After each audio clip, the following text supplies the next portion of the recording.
2011లో నేను ధ్యాన మార్గంలోకి వచ్చిన. 2011లో నేను కూడా ఇందాక మేడం ఏదో ప్రాబ్లం వల్ల వచ్చింది కదా, సేమ్ నాది కూడా అదే.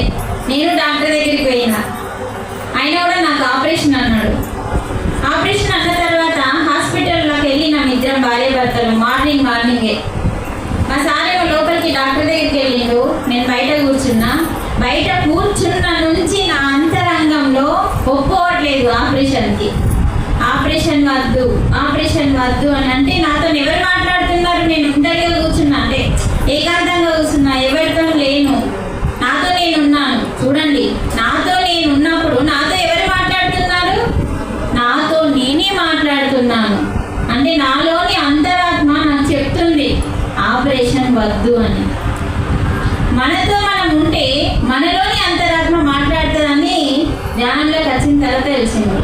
అదే మనం ఒంటరిగా ఉంటే ఒంటరితనానికి ఏకాంతానికి తేడా ఏంటో తెలుసుకుందాం.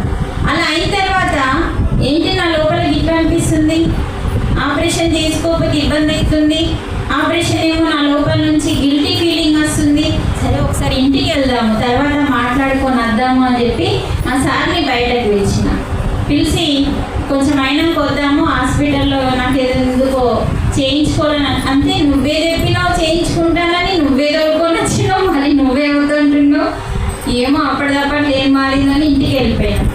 అయితే లోపల నుంచి ఇట్లా అనిపిస్తుంది, హాస్పిటల్కి ఆపరేషన్ వద్దు అని చిన్నగా డాక్టర్కి చెప్తే ఆయనకి ఎంత చిరాకు లేచింది ఇక డాక్టర్కి. ఎందుకంటే నా నుంచి వచ్చే పైసలు మిస్ అయినాయి కదా ఆపరేషన్కి.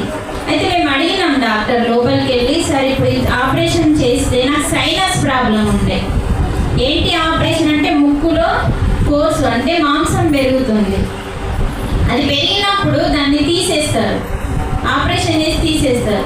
మళ్ళీ అది ఆగదు, మళ్ళీ వస్తుంది, మళ్ళీ ఆపరేషన్ చేయాలి, మళ్ళీ వస్తుంది. అలా 3, 4, 5 టైమ్స్ వస్తూనే ఉంటుంది. అలా ఎన్నిసార్లు వేయించుకుంటాం? సరే అసలు తగ్గుతుందా మొత్తం అని అడిగినాం. తగ్గది, మళ్ళీ వస్తుంది అని చెప్పి. మరి దానికి ఆపరేషన్ దేనికి అని అనుకొని నేను ఇంటికి వచ్చి, అంటే నా అంతరాత్మ చూడండి ఎంత గొప్పగా నాకు చెప్తుందో.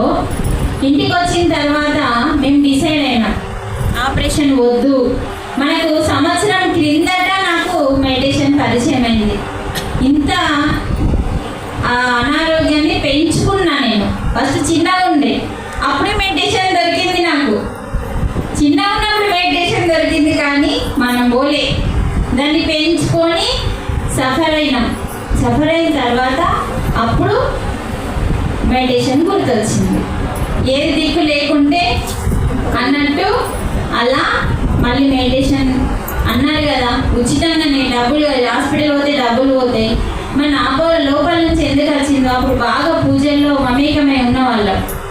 మరి ధ్యానం పైసలు ఏం లేవు, డబ్బులు ఏం లేవు, ఒకసారి పోతే తప్పేముంది, పోయేది ఏమీ లేదు కదా, రూపాయి పోయేది లేదు కదా, టైమే కదా అని అనుకొని రాత్రి 9 గంటలకి నిర్ణయం తీసుకున్నాం ఒకసారి వెళ్ళి చూద్దాము. వెళ్ళినాం. వాళ్ళు అక్కడ ధ్యానం సర్వరోగ నివారణ, ఇందాక మేడం చెప్పింది ఫస్ట్ పాయింట్ ఏంటిది? ధ్యానం సర్వరోగ నివారణి, జ్ఞానం సకల భోగకారిణి. ధ్యానం చేస్తే రోగాలు పోతాయి, ఆరోగ్యమే మహాభాగ్యం. కాబట్టి తర్వాత ఏమవుతుంది?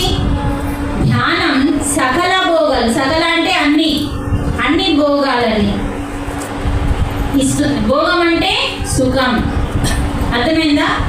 అన్ని సుఖాలను ఇస్తుంది. ధ్యానం సత్య జ్ఞాన ప్రసాదిని, అంటే ధ్యానం సత్యాన్ని తెలియజేస్తుంది, జ్ఞానాన్ని తెలియజేస్తుంది. సత్యం అంటే ఏంటిది? నిజం మాట్లాడడం అనుకుంటున్నాం, అంతేనా? అంతే ఆగిపోయినాం. కానీ అంతేనా అంటే కాదు, ఇక్కడ ఏం చెప్తున్నాడో తెలుసుకుందాం. అలా ఈ 3 బోర్డులు పెట్టిండ్లు చూసిన, అదే ధ్యానం సర్వరోగ నివారణి అంట. అన్ని సర్వ అంటే అన్నీ కదా, నా సైనస్ కూడా ఉంటుంది అందులో అనుకోండి. లోపలికి వచ్చినాం.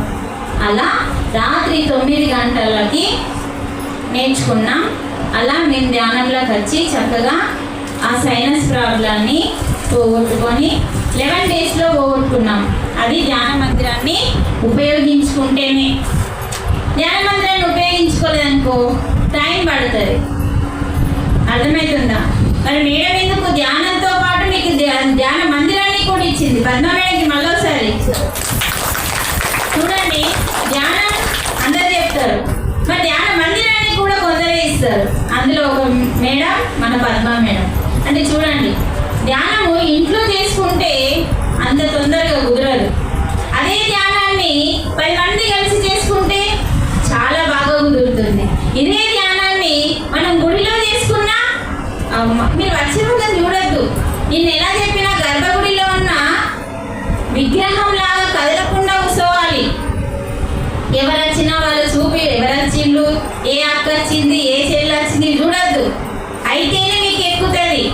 మనకి మైండ్లు 3 ఉంటాయండి ఇందులో, ఇటొకటి వెనకాల ఒకటి. వాటి గురించి రేపు చెప్తా. చాలా ముఖ్యమైన పాయింట్. మన మైండ్ గురించి మనం తెలుసుకుంటేనే అసలు మనం ఏ పొరపాట్లు చేస్తున్నామన్నది తెలుస్తుంది. ఇటు పోయినామంటే మీరు కొంచెమన్నా డైవర్ట్ అవుతారా లేదా? వెళ్ళొద్దు. ఎట్లా అంటే ఒక విగ్రహం లాగానే కూర్చోవాలి. అది కదలదు కదా, అలా కూర్చోండి. సరేనా?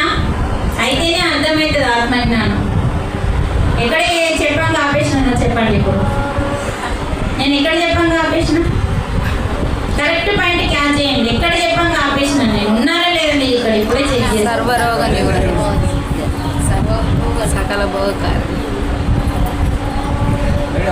ధ్యానం. అది అప్పుడే అయిపోయింది.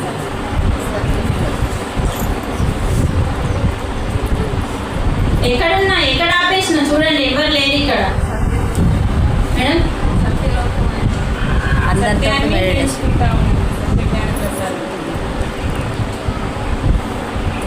సత్యంగా మాట్లాడే మంచిగా అనుకున్నాను. చూడండి, ఎక్కడైతే ఆపేసినామో ఎవరు చెప్తారో వాళ్ళకే అర్థమవుతుందండి. ఆత్మజ్ఞానం ఇది, బ్రహ్మజ్ఞానం. జ్ఞానము, ఆత్మ, ఏదైనా 3 ఉంటాయండి. జ్ఞానము, ఆత్మజ్ఞానము, బ్రహ్మజ్ఞానము. అర్థమవుతుందా?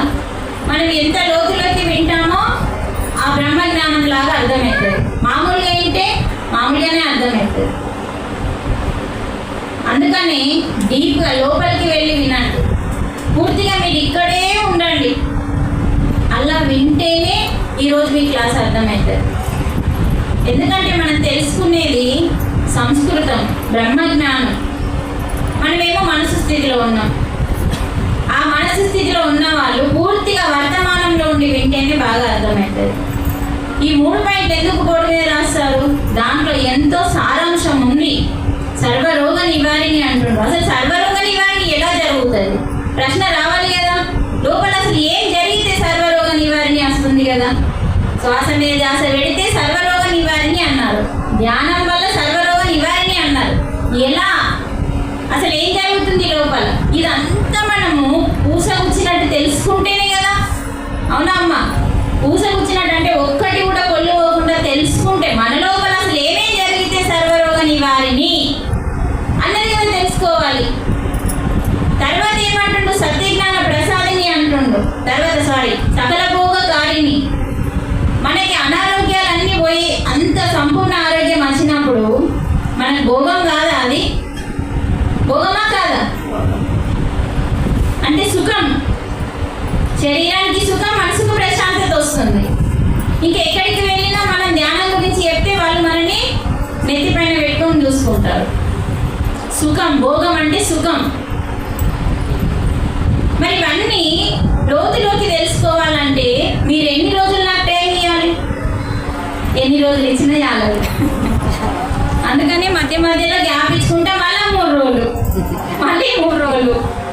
ఒకరోజు చెప్తే ఏం రాదనే.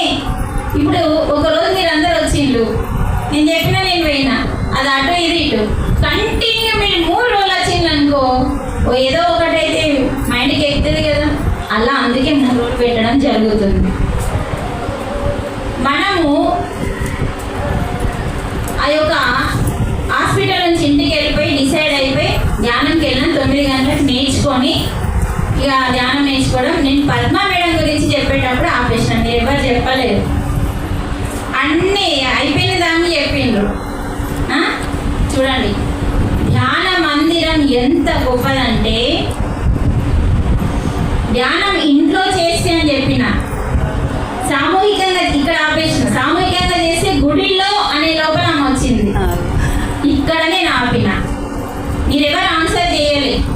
నెక్స్ట్ ఆన్సర్ చేసేటప్పుడు మీరు ప్రశ్న వేసేటప్పుడు ఎలా ఉన్నారు ఇప్పుడు నేను గమనిస్తాను. చూడండి అసలు అందరూ వినారండి. అందుకే సారు సజన సాంగత్యం అని పెట్టిండు. పాప వీళ్ళు కష్టపడి క్లాసులు పెడతారు, కానీ సజన సాంగత్యం మంచి మాస్టర్ వచ్చిండు, చెప్పిండు. ఏం విన్నారు, ఏం తెలుసుకున్నారంటే చెప్పలేకపోతున్నాడు. మరి వాళ్ళు ఎందుకు క్లాసులు పెట్టాలి మీకు? ఇది మన కోసం. ఇంట్లో ఒకరిని ధ్యానం చేసినాం అనుకో చాలా లేట్ అవుతుంది, ఆలోచనలు పోవడానికి లేట్ అవుతుంది. అందరు ఇక్కడనే ఉన్నారు కదా, ఉండండి. లేట్ అవుతుంది, ఆలోచన రహిత స్థితికి వెళ్ళాలి. ధ్యానం అంటే ఏంటిది? ఆలోచన రహిత స్థితి, అంటే ఆలోచనలు లేని స్థితికి మనం వెళ్ళాలి. సింగిల్గా చేస్తావు ఎన్ని రోజులు, ఎందుకు మరి? ఇది ప్రశ్న ఇవ్వాలి. మళ్ళా ఇంట్లో సింగిల్గా చేస్తే ఎందుకు లేట్ అవుతుంది మేడం ప్రశ్న, దానికి కూడా ఆన్సర్ తెలుసుకోవాలి. అప్పుడే మీరు ధ్యానాన్ని గట్టిగా పట్టుకుంటారు, పద్మలాగా నాలాగా. ఎందుకంటే ఇల్లు ఎలా ఉంది? డాబా ఇల్లు, కూన ఇల్లు కాదు ఇది. మనకి ఒకప్పుడు ఇల్లు ఎలా ఉండేవి? కూన ఇల్లు. అసలు ఒక యోగి ఎంత రీసెర్చ్ చేసి ఇల్లు ఇలా ఉండాలి, ఇల్లు కాదండి గృహాలయం. ఏంటిది? గృహ ప్లస్ ఆలయం. ప్రతిదీ ఆలయం అని చెప్పిండు యోగులు. గృహాలయం అంటే ఈ గృహం అంటే దీనిలో నువ్వు లయమైపోయి జీవించాలి, నీ బాధ్యత అది. అంటే ఈ గృహంలో నీకేమేం చేయాలి? నువ్వు అవన్నింటిలో నువ్వు లయమై చేయాలి నీ వర్క్. చేస్తున్నావా? చేస్తలే. వంట చేసేటప్పుడు పరధ్యానమే, ఇల్లు నూకేటప్పుడు పరధ్యానమే, అత్తకి భోజనం పెట్టేటప్పుడు పరధ్యానమే. ఎప్పుడైతే గృహాలయములో లయమైపోయి ఆలయము లయమైపోవాలి అంటే కలిసిపోవాలి. అలా చేస్తే ఏమవుతుందంటే నీకు ఏ ఆలోచన రాకుండా, వేస్ట్ ఆలోచన రాకుండా నీ ధర్మాన్ని, నీ బాధ్యతని నిర్వర్తిస్తావని చెప్పి దీనికి గృహాలయం అని పెట్టిండ్రు. ఇలా జీవించాలి ఇందులో. ఇల్లు ఎంత గొప్పదో మీకు అర్థం కాదండి. అలా మనం ఇక్కడ ఏం చేస్తున్నాం? అన్ని నెగిటివ్ ఆలోచనలే ఇంట్లో. ఎవరైనా వస్తే పక్కింటల గురించి మన ఇంట్లో ముచ్చట పెడుతున్నాం కదా, అంటే మన ఇంట్లో ఏం స్టోర్ అవుతుంది? Very good. ఏం స్టోర్ అవుతుంది మన ఇంట్లో?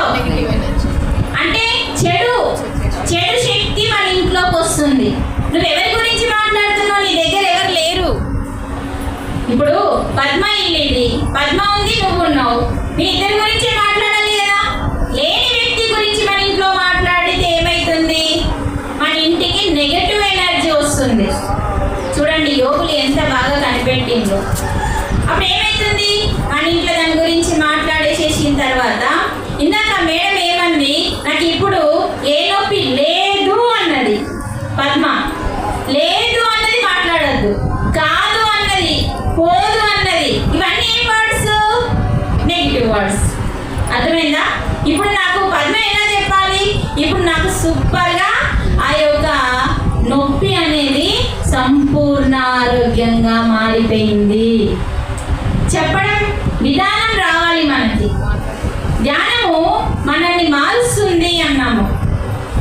అంటే మనం ఇంట్లో ఏది మాట్లాడినా పిల్లలు వచ్చిండ్రు మన దగ్గరికి, అమ్మ బయట పోదు, నాకు బోలెడంత పని ఉంది, ఇప్పుడు రాను. సరే బేట, ఇలా చెప్పాలి. సరే బేట వెళ్దాము, రేపు వెళ్దామా అని ఇలా చెప్పాలి. అసలు లేదు, కాదు, పోదు అన్న వర్డ్స్ వాళ్ళతో ఉపయోగించదు. దీనివల్ల ఏమవుతుందంటే మన ఇంట్లో నెగిటివ్ ఎనర్జీ వస్తుంది. నెక్స్ట్ ఏంటంటే మన ఇల్లు కూన ఇల్లుకి ఏమవుతుందంటే ఈ గోపురం ఉంటుంది, పైన ఉంది ఆ గోపురం ఉంటుంది, అది గౌరమ్మ గోపురం, కలుషం గౌరమ్మ. నెక్స్ట్ మనం చేతిలో బియ్యం తీసుకో, పసుపు తీసుకో, ఉప్పు తీసుకో, ఏదైనా తీసుకో, పిండి, ఇలా పిడికిడి పట్టుకొని ఇలా పోయండి పై కింద, ఈ గోపురం వస్తుంది. వస్తుందా? ప్రయోగం అయితే అవసరం లేదు కదా, అందరికీ తెలుసు. అంటే సృష్టిలో ఉన్న పరమాత్మని యొక్క శక్తి ఈ యొక్క గోపురానికి ఆకర్షిస్తుంది అన్నట్టు. ఇప్పుడు మనం వైట్ పేపర్ ఎండలో పెడితే కాలిపోతుందా? దానిపైన భూతద్దం పెడితే చెప్పండి ఎందుకు ఎందుకు కాలిపోయింది? కరెక్టే, వెరీ గుడ్. భూతద్దం ఏం చేస్తుంది? ఎక్కువ సూర్య కిరణాలని అబ్జర్వ్ చేసుకుంటుంది, ఆకర్షిస్తుంది. ఎక్కువ దానికి ఆ కెపాసిటీ, దాని గుణం అన్నట్టు అది ఆకర్షించి ఏం చేస్తుంది? పేపర్ని కాల్చేస్తుంది. మామూలుగా పెడితే కాలదు. మామూలుగా ధ్యానం చేస్తే లేట్ అవుతుంది. ఇంట్లో ధ్యానం చేస్తే తొందరగా వెళ్తాం. అంటే ఎక్కువ శక్తి దీంట్లోకి వస్తుంది. అందుకనే మనం ఏ పూజ చేసినా గౌరమ్మ లేకుండా చెయ్యం. ముందు ఆమె కొడుకే పూజ, అమ్మవారి కొడుకు వినాయకుడికి పూజ. అయినా ఉన్నా కూడా పూజ స్టార్ట్ చేయం. అమ్మవారిని చేసిన తర్వాత అరిచేతిలో యాంటీబయాటిక్ అనే పసుపుని మన అరచేతిలో అమ్మవారు ఉంటారు కాబట్టి కరగ్రే వసతే దేవి కరమధ్యే సరస్వతి కరమూలే భవేత్ గౌరీ ప్రభాతే కర దర్శనం. మన చేతిలో వాళ్ళున్నారు, ముగ్గురున్నారు. అందుకనే పొద్దున లేచి నీ ముఖం చూసి నన్ను తిట్టే వాళ్ళు నీ చేతులను చూసుకో. మనం ఏం చేస్తాం? పొద్దు నిండా పక్కోళ్ళ మీద, ఎదురింటోళ్ళ మీద, వాళ్ళ మీద, వీళ్ళ మీద ఏడొద్దని ఇది నీ కనిపెట్టి నీ అరిచేతుల్లోనే ముగ్గురు దేవతలు ఉన్నారు. ఎప్పుడు నీలోనే ఉంటారు. వాళ్ళని చూసుకొని లేవు. అంటే మన అరచేతిలో పసుపు ఎందుకు వస్తున్నాం? ఏ గౌరీ అనేది పలుకుతున్నామో ఆ గౌరీ నీ చేతిలోనే ఉంది.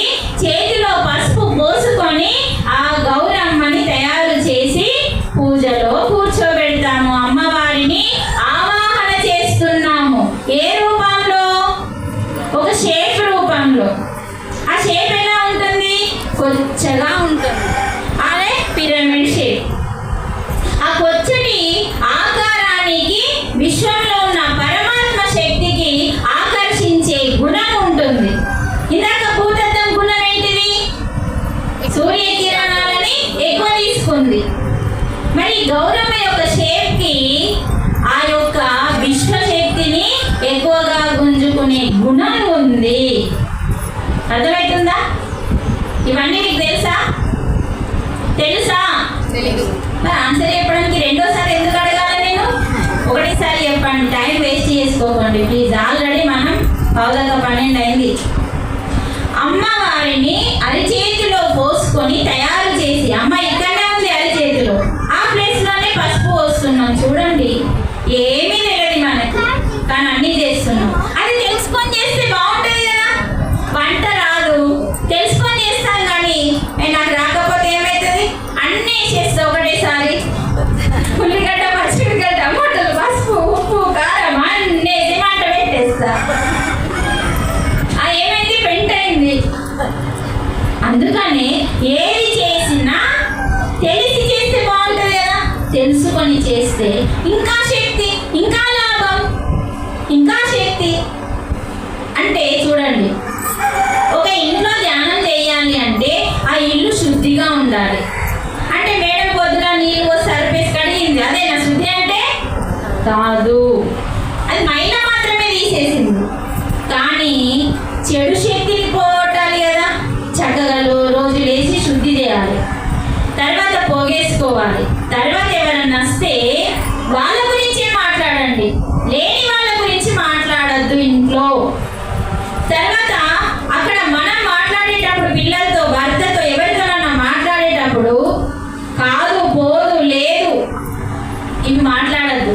మేడం మైక్ లేదండి, సార్ ఉంది అన్నాడు, వచ్చేసింది. అసలు లేదు అన్న సమస్య లేదు. మేడం చూస్తా అనాలి, మేడం చూస్తా, ప్రయత్నం చేస్తా అనాలి. సార్ ఒకటే మాట అన్నాడు, మేడం ఉంది తెస్తా అన్నాడు. అబ్బాయి సార్వే తెచ్చిండు. అంటే ఇక్కడ మనం ఈ పాయింట్ నేర్చుకోవాలి. అందుకే బదిలీ సార్ ఏమన్నాడంటే, ప్రతి క్షణము ఏం చేయాలా? ఎరుకతో నేర్చుకుంటూ ఉండాలి. ఈరోజు పద్మ మేడం ఏం నేర్చుకున్నారో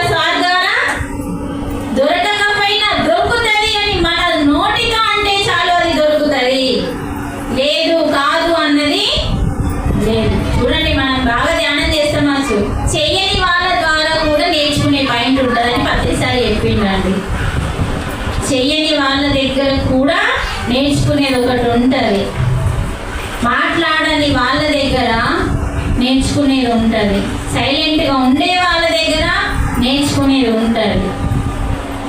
అందుకని అందరూ ఎవరు గొప్పవారు, అందరూ ధ్యానం చేసిన వాళ్ళు గొప్పవాళ్ళే, చేయని వాళ్ళు గొప్పవాళ్ళే. కానీ ధ్యానం చేస్తే భగవంతునికి దగ్గర అవుతాం, మోక్షం వస్తుంది. అంటే జన్మ లేకుండా, చక్రంలో ఇరకకుండా, బాధలలో ఇరకకుండా వస్తారు. అంటే అందరూ గొప్పవారే, ప్రతి ఒక్కరి నుంచి నేర్చుకునేది ఉంటుంది అని చెప్పి. అందుకని పత్రిజీ గొప్పవాడు. అలాంటి గురువు దొరకడం మన అదృష్టం. ఇది పత్రిజీ చేరు ఎందుకు ఖాళీగా ఉంది? ఖాళీగా మనకు కనబడుతుంది. అప్పుడే మాస్టర్ వచ్చిండు, హాస్టల్గా ప్రతిసారి క్లాస్లో చెప్పాడు. ఒక మేడం అడిగింది, మేడం సార్ మేము క్లాసులు చెప్తుంటే కొంచెం మీరు పక్కకు ఉన్నప్పుడు వేరేలాగా వస్తుంది క్లాసు, మీరే మీ చేతులతో మైక్ ఇచ్చినప్పుడు క్లాస్ వేరేలాగా వస్తుంది, మీరు లేనప్పుడు మేము మైక్ తీసుకొని మాట్లాడితే క్లాస్ వేరేలాగా వస్తుంది, మీరు ఎంబడున్నప్పుడు ఒకలా ఉంది, మీరు ఎప్పుడు మా దగ్గర ఉండాలంటే మేమేమన్నా అడగాలనా సార్ అన్నాడు. అడగాల్సిన అవసరం లేదు. ఏ మాస్టర్ అయితే ధ్యానం చెప్పడానికి ఇంటి నుంచి వేరే చోటికి వెళ్తాడో వాళ్ళతో నేను వెన్నంటే ఉంటాను హాస్టల్గా అన్నాడు. అందుకే నాకు ఒకటి ఎంటీ చైర్ వేసి ఉంచండి అన్నాడు సార్. ఇక్కడ గురువు ఉన్నాడు, దైవం ఉన్నాడు. భగవంతుడికి గురువుకి చూడండి, భగవంతుడు ఎప్పుడు గురువుకి ముందు స్థానం ఇవ్వమన్నాడండి. ఎందుకండి? ఎందుకేమన్నాడు తర్వాత తెలుసుకుందాం. ఇల్లుది కానీ ఇల్లాలు మన ఇల్లు మనమే కదా చూసుకోవాల్సింది, పాపం మొగోలు కాదు. ఇలా మన ఇంటిని ఒక పాజిటివ్ ఎనర్జీతో నింపేయాలి, అప్పుడే ఇల్లు శుద్ధి అవుతుంది. మరి పాజిటివ్ ఎనర్జీతో నింపాలి అంటే మనము ధ్యానం చేస్తే సాక్షాత్తు పరమాత్మ యొక్క శక్తి మన ఇంట్లోకి వస్తుంది. మరి మీరు మాట్లాడే వాక్కు ద్వారా చూడండి, ఋషులు తపస్సు చేసి ఒక శాపన పెడితే తిరిగి తీసుకోలేదు దాన్ని. దానికి పరిష్కారం ఉంటుంది, సొల్యూషన్ ఉంటుంది, కానీ దాన్ని మార్చలేరు. అంటే మన వాక్కుకి ఎంత శక్తి ఉంది? మరి మన ఇంట్లో ఎట్లా మాట్లాడుతున్నాం కదా, ఆ వాక్ శక్తి ఇంట్లో ఉండిపోతుంది. నెగిటివ్ మాట్లాడుతున్నావా, దాని శక్తి ఉంటుంది. పాజిటివ్ మాట్లాడుతున్నావా, దాని శక్తి ఉంటుంది. మరి ఏది కావాలో మనం నిర్ణయించుకోవాలి. అందుకనే ఇంట్లో ధ్యానం చేస్తే పిరమిడ్ కూడా అవసరం లేని స్థితికి నువ్వు నీ ఇంటిని తీర్చిదిద్దాలి అని సార్ ఏమన్నాడంటే, నువ్వే ఒక పిరమిడ్ అన్నాడు. చూడండి, మీరు కూర్చున్న ఆకారం పిరమిడ్ కాదా? మనం కూర్చున్నది సుఖాసనం, సుఖం. ఆ సుఖాసనమే మన తలే బ్రహ్మరంధ్రము అన్నాడు. ఇక్కడ బ్రహ్మరంధ్రం ఉంది. మన ముక్కు కూడా పిరమిడే. ఈ రెండు పిరమిడ్లు మన దగ్గరనే ఉన్నాయి, కానీ మనకి బుర్ర లేదు వాడుకోవడానికి. అందుకనే మన ఇంటిని, అందుకే నేను పిరమిడ్ కట్టలేదండి. అంటే కట్టేదని మళ్ళీ ఇంకా అట్లా మళ్ళీ అపార్థం చేసుకోకండి. అంటే కొందరే కడతారు అన్నాడు సారు. నేనేం చేసిన, ఇల్లు నిండా పిరమిడ్స్ పెట్టేసిన. బయట పిరమిడ్ ఉంది కదా, అంటే ఒక రూమ్ నిండా మొత్తం గోడల కూడా ఖాళీ జాగా లేకుండా నింపేసి దాన్ని సెంటర్గా చేసేసిన, ఇల్లునే సెంటర్గా చేసేసిన. అందరితోని పిరమిడ్ కట్టడం కాదండి, కొందరితో అవుతుందంటే వాళ్ళు అది కట్టడానికి వచ్చారు ఇక్కడికి. అందులో మేడం ఒకటి. నేను ప్రచారంలో మునిగిపోవడానికి వచ్చిన, నేను ఇంట్లో ఉండడానికి రాలేదు. అన్ని గ్రామాలలో, అన్ని ఊర్లలో చెప్పడానికి, నేను ఎదగడానికే. మళ్ళీ నేను చెప్పడం అనేది నేను ఎదగడానికి. ఒక ధ్యాన ప్రచారం ఎందుకు ఏమంటాడంటే, నీకు తెలియదంతా కూడా ఆ ధ్యాన ప్రచారంలో నువ్వు చెప్తూ ఉంటే నీకు కావాల్సింది కూడా వస్తుంది అన్నాడు. అందుకని మనం ఇంట్లో ధ్యానం చేస్తే మన శక్తి పెరుగుతుంది. ఒకసారి మనం ఒక టైం ఇంట్లో చేసుకోవాలా, ఒక టైం అందరం కలిసి చేసుకోవాలి. ఒక ప్లేస్లో ఒకరోజు మీ ఇంట్లో పెట్టాలా సామూహిక ధ్యానం, ఒకరోజు మీ ఇంట్లో పెట్టాలా. అందుకే కదా సప్తాలు పెట్టింది. ఒక్కొక్క వాడలో ఒక్కొక్క ఇంట్లో పెడుతూ ఉన్నాం. తెలియని వాళ్ళందరికీ తెలిసిపోతుంది. పద్మ ఈ వాడలో ఉంది, మరి ఆ వాడలో లేదు కదా ధ్యానం. అక్కడికి వెళ్ళి ఒక మాస్టర్ని తయారీసి వాళ్ళ ఇంట్లో పెట్టాలి. ఇప్పుడు మీరు అందరూ ఏ వాడకి వెళ్ళొచ్చారో ఆ వాడలో ఒకరింట్లో పెట్టాలి. ఎన్ని రోజులు? 7 రోజులు. దాన్ని సప్తా అంటారు. 7 రోజులు నిజంగా ఒక అద్భుతమైన జ్ఞానము ధ్యానము జరిగితే ఆ ఇల్లు శుద్ధి చేయబడుతుంది అని చెప్పి మహాభారతం చెప్పింది మనకి. ఏ ఇంట్లో ఏ స్త్రీ అయితే నిజంగా హృదయపూర్వకంగా ఆ ఇంట్లో 7 రోజులు ధ్యానం చేయించుకొని జ్ఞానం చెప్పి చివరి రోజు అందరికీ ప్రసాదం ఇస్తే అన్నదానం జ్ఞానదానం అద్భుతంగా జరుగుతుంది. అప్పుడు ఇల్లు శుద్ధి అవుతుంది. ఇంకా అక్కడి నుంచి అద్భుతంగా ధ్యానం కుదురుతుంది. మనము మాట్లాడేటప్పుడు ఎరుకతో మాట్లాడాలి. ఇవన్నీ తగ్గించుకోవాలి. లేదన్న సమస్య మాట్లాడద్దు. నిండుకుంది అని చెప్పిండు పెద్దలు. ఎప్పుడు వాళ్ళు పొరపాటున కూడా లేదని చెప్పకపోతుండే, నిండుకుంది అని చెప్తుండే. అంటే మనం అర్థం చేసుకోవాలా, తేవాలి అని. ఈ వస్తువుని బయట నుంచి తీసుకురావాలి అలా చెప్పిండండి. చూడండి పెద్దల మాటల్లో చదవడం ముట్ట. అలా మనము ఇంట్లో గృహాలయాన్ని మార్చుకోవాలి. తర్వాత ఈ ధ్యాన మందిరము మనకి ఎన్ని రోగాలంటే అన్ని రోగాలని తొలగిస్తుంది. మీరు ఒక స్థలంలో, ఈ ఊరి వాళ్ళని అనుకోండి, మీరు ఇంట్లో ఒకే స్థలంలో కూర్చోండి. మళ్ళీ పిరమిడ్లోకి వచ్చి ఒక స్థలాన్ని ఏదో ఒక మూలకి 41 days కూర్చోండి. ఒక దీక్ష వల్ల మారని మనిషి ఒక ధ్యానం వల్ల మారుతాడు. దీక్షలో చూడండి, మరి మారు కాస్త వాళ్ళు నాన్ వెజ్ మానేయాలి కదా, ఆలోచన వేయండి. అసలు ఎంత కఠినంగా చేస్తారు. కానీ ధ్యానంలో కఠినాలు ఏమి లేవండి. పొద్దున్నే చల్లనీళ్ళ స్నానం లేదు, ఇష్టం. కానీ పొద్దున్నే ధ్యానం ఉంది. కాళ్ళకి చెప్పులు లేకుండా లేదు. ఇవన్నీ భగవంతుడు ఏ ఉద్దేశంతో చెప్పాడో మనం తెలుసుకోవాలి. ఏది చెప్పినా దాని వెనకాల పరమార్థం తెలుసుకోవాలి. కానీ తెలుసుకోవట్లేదు, చేసేస్తున్నాం. అసలు దీక్ష అంటే ఇప్పుడు ఫ్యాషన్ అయిపోయింది. కానీ మార్పు కోసమే కదమ్మా దీక్ష అంటే. చూడండి ఎన్ని పద్ధతులు ఉన్నాయి. అందరినీ ఏమని పిలుస్తాం? స్వామి. స్వామి అంటే ఏంటిది? భగవంతుడా అన్నట్టు.